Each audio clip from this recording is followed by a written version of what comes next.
Even if you lose, so you basically enter a draft with coins with FIFA points, or there's a new draft token that we built.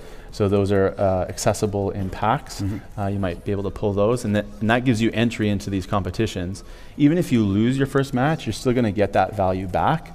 But if you're able to put together a few wins, you're going to see way better prizes come out in the end. So a very rewarding mode for sure.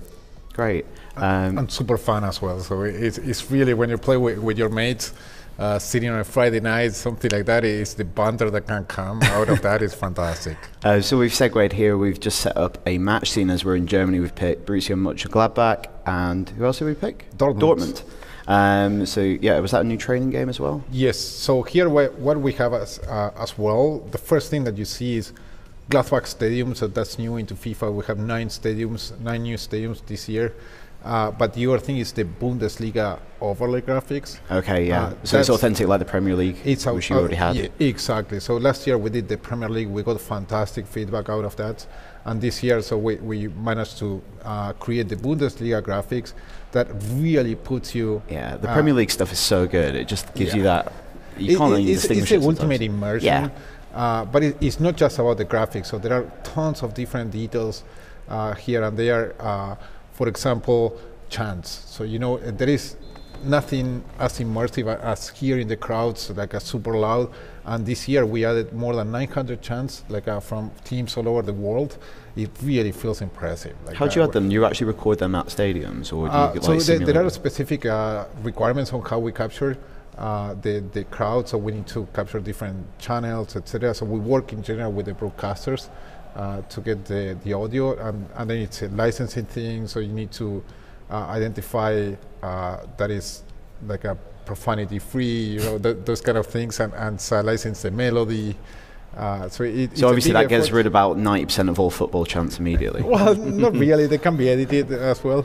But it's a really awesome thing, hearing the chants and at the right moments, because we do that. So good chants they play when you're playing well. Oh, that was really quite nice good header. Yes. And so he's going to celebrate. No, he didn't reach the camera, because we have new celebrations as well. And some of those, when you can run directly to the cameraman that they're having the handycam around there, and you do stuff for the camera, and you see that, or you can go and celebrate with the subs. But we can talk a little bit more about general gameplay. Yeah, is there anything like in FIFA 15 that you kind of wanted to address going into 16 particularly? Yeah, the main piece of feedback that we got was that when playing online, players like Cristiano Ronaldo and Bale, like super speedy wingers, they were extremely difficult to stop. Yeah.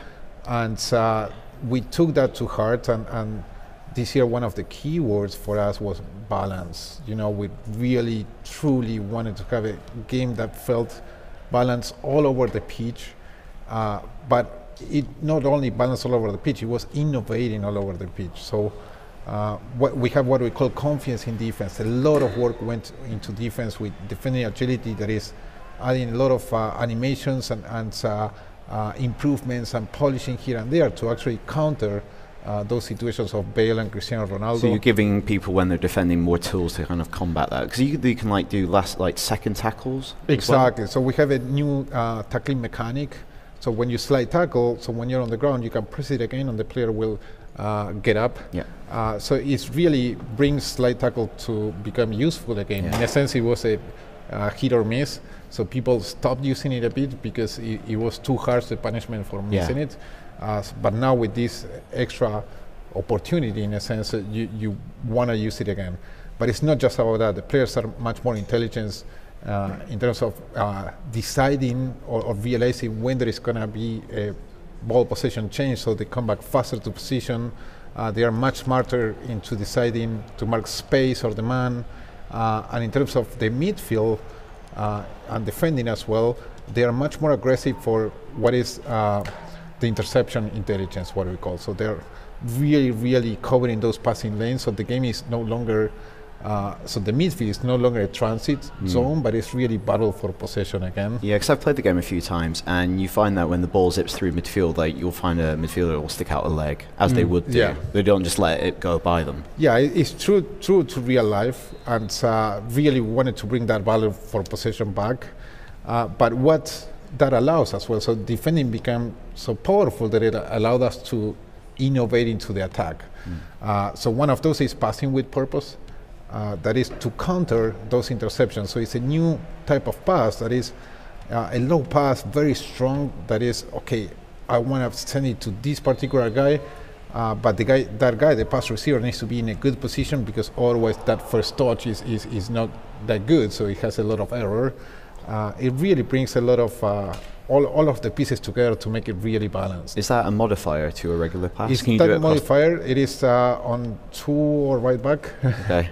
And yes, it's when you pass it, they are doing it right now, so you see how strong it is, and it really feels awesome. But can you do that on a through ball as well, or is it just? No, it's just with the normal ground pass. But in addition to that, into the attack, it's about creating more moments of magic. I think we're going to see another feature now that is, if it wasn't a penalty, the vanishing spray. This is used. This became so famous at the World Cup. Yes. So, okay, we don't have it in the scene there, but you can see the referee walking to the wall and just doing that. So these little touches that really make the game much more authentic and immersive. They are fantastic. And as I was mentioning, like in the attack, the other fantastic thing that we did, the other innovation, is what we call no-touch dribbling. So we got inspired in Messi. So Leo Messi is a player that when he dribbles, one of the things that he does particularly well is without touching the ball, just moving his body, like doing body feinting to leave players behind. And we took note of that, and we watch a lot of football in the office. So we are from all over the world, and we watch every single league that you can imagine.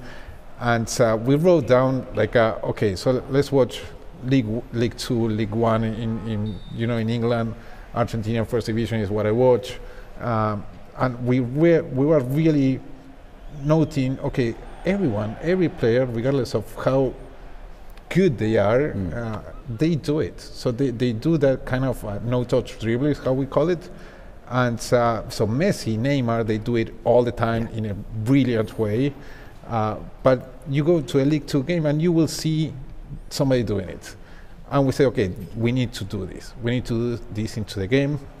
And with a modifier, when you're dribbling as well, you do this no touch. Let's see if the guys can get it while playing. It's particularly effective when sprinting, but it has multiple layers. So you see how he was moving the body a bit. You need to do it like in precise moments. Yeah. So for being effective. I've played it a few times, and it allows you to like body swerve and kind of fake people out as well if you want to use it at a very high level. Yeah. So it has a lot of different layers. So it will take some time to master, but it really feels fantastic when you leave players behind with that. So overall, so innovation all over the pitch is what we say that because really. That's how we feel it. It's a really, truly balanced game. We're very, very happy of the state of it. We also did a lot of different improvements in the goalkeepers. You know, there was another area of feedback that we got last year. We were very proud of what we did last year. Because you did a lot of work on goalkeepers last year. Yes, it was free-writing the goalkeeper. That is not easy thing. So the goalkeeper makes a mistake and you're done. But very proud of what we did. So it allows us now to really go deeper with it. We did a huge swipe of videos on that the community was sending us to just go every single issue, getting our embedded QA team, reproducing in our testbed, and just improving and fixing and polishing the hell out of all. So it's quite hard in the new game, as I understand it, to like kind of trick keepers. Like if they're backtracking to their line, the ball might not go over their head. They can tip it while running back. Yeah, we didn't have enough coverage of animation in those situations. That's what we found out after reproducing all the issues over and over. And so we went into the motion capture studio and captured more and more and more. And all of those are now there. So it's really good. It feels fantastic, the game. I encourage everyone to try it out. So if you're here at Gamescom, so you can do it in the EA booth on the show floor. So you can try both draft and normal kickoff, normal gameplay. But it's fantastic. And outside this, so we were talking just a piece of this. So we're introducing other new ways to play, like women's football. So we have 12 national team. It's fantastic after the World Cup as well. There was, all the people watching that and really realizing that women's football, it's part of football as well. Yeah, it was great because that was the announcement that actually led the announcement of FIFA 16 was the 12 women's teams. It's interesting with that. Is the gameplay different in any way for the? It is. Yeah. So it is. What are those kind of differences? So I tell you, primarily I think so. EA Sports FIFA is a celebration of the world of football. It's a celebration of football, and football is worldwide. Women's football is part of that, and that's why it must be there as well. But the amount of things that we did for doing it well, because that's how we like doing things. That's our aim is always doing it as perfect as we can.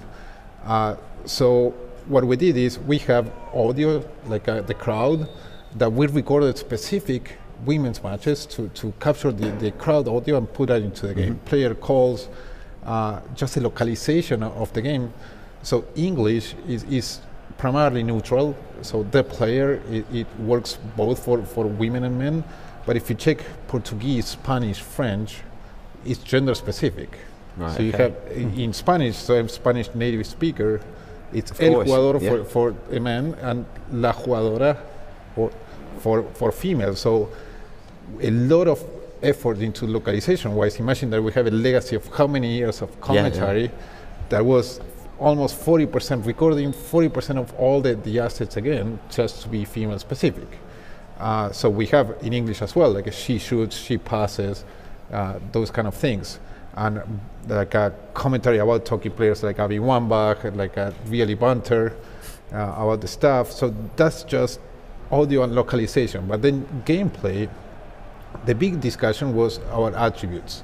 And the attributes, we decided, okay, women are just comparable with women, so we are not going to do a 94 Messi comparable to a 93 Alex Morgan. And based on that, so we went through every single component that we have on our gameplay systems, and so we used the necessary modifiers so gameplay feels authentic to women football as well. Like that, so women's football, you have much more space, it's less physical, and in general, so players tend to shoot high the ball because keepers are not as tall. So all those little nuances, if you try it out, you will feel it different. You will feel okay. It's much more authentic to women's football. And the character models are different as well. They're very specific. They've been not modeled on the anatomy of women. It's rather than just like changing the heads on them. No, absolutely. So we replaced. So we recreated a new player rig.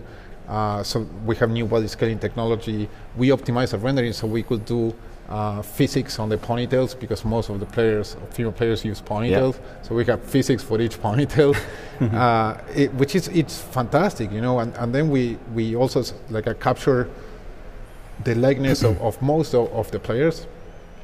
It's a true representation of women's football, and I'm really proud of it. And the other big feature that I want to mention is a trainer. So we like people to get into the game, to learn the game faster, and even experience people to learn new ways of how to perform the game. There is a trainer. Okay, the game. We saw it a bit earlier as well. It's kind of an overlay that shows you in that moment what your options are as a player. It's showing you some of the options because FIFA has more than 70 different controls that you can perform or combinations that you can perform. So what we do with that, so we did a lot of research. So it was, what is the best way to learn how to play FIFA? Is you and I sitting on the same couch, and so you tell me what to do, or you tell me what are my options. That's how we got inspired for building a trainer.